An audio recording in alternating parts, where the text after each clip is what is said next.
جاری ہے۔ تو ایسے حالات میں مسلمانوں کو تو ہوش کے ناخن لینے پڑیں گے۔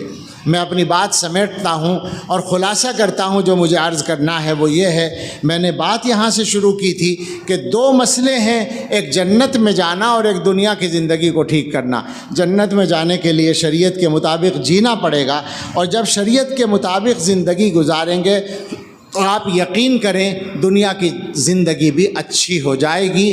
یقین کے ساتھ یہ بات کہی جا سکتی ہے۔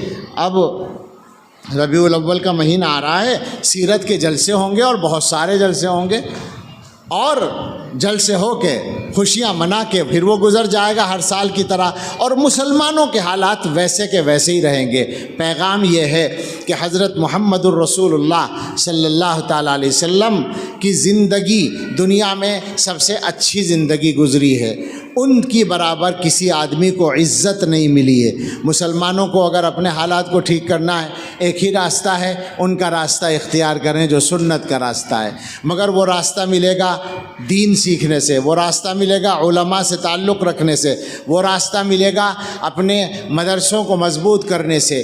اس سے غافل نہ ہوں، اپنی دنیا کے کاموں کو بھی ٹھیک کرنے کی کوشش کریں، اور خدا کے واسطے کوئی بھی کام رسم کے طور پہ کرنا چھوڑ دیں۔